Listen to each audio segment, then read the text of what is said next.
So another option is the location aspect of this. So maybe we decide we're in, first of all, we're going to view the database. This is our location database. And for an example, I am going to do the province of Madrid. So we'll go down, we can, if you hit S, it'll take you down to the S's.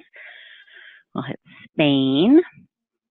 And then in this drop down, we have all these locations. So we'll say Madrid and go. And what this is listing is anything that is currently in our database in Spain and Madrid. So we actually, the city of Madrid, we had a user upload that in the last version that was updated. So we actually do have the city of Madrid, but that's all we have. So let's imagine we want to add some other places in Madrid. We go to Add to Database and select Location.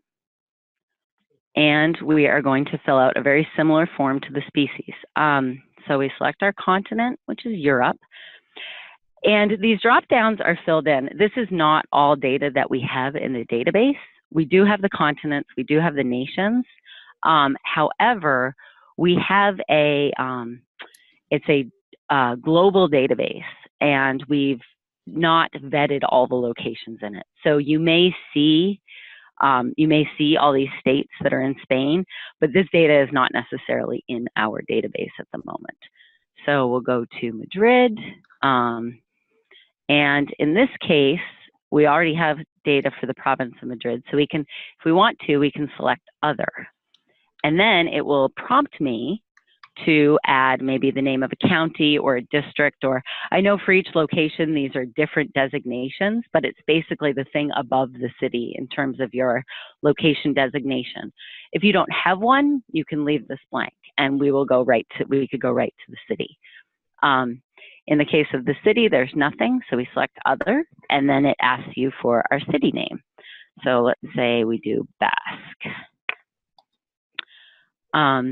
Then automatically, we know obviously the currency that is used, which is important for your dollar values associated with your tree benefits.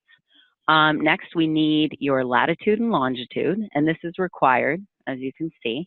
So you can select that on the map, or you can enter it manually.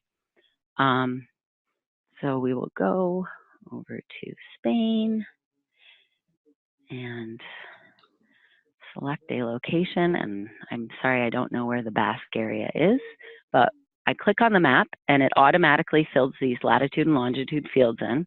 You're welcome to change them if you don't think it looks right. And then we have our elevation, which is in meters. So that is another required field. The next two fields are associated with energy benefit analysis, and currently that is not available for international users in iTree Eco. However, we're working on making that available to you. So we do require a climate region.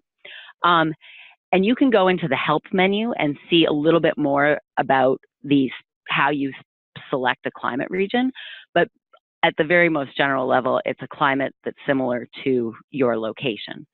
So in this case, Mediterranean type climate, California coast, electricity emissions, that is also associated with the energy benefits. And if you don't have that, it's optional. You don't have to fill it in.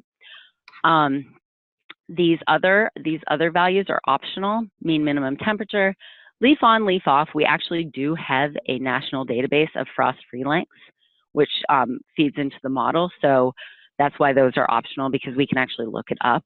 And GMT offset, obviously, we can look up as well. So if you have it, great. If you don't, that's fine to leave blank.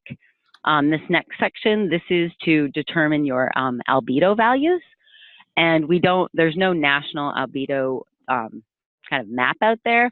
So we ask you a series of questions to then assign the albedo to your location.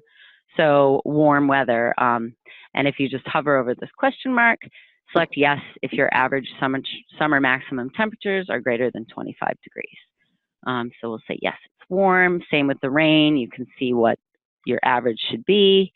We'll say yes. Vegetation, yes, and snow, we'll say no.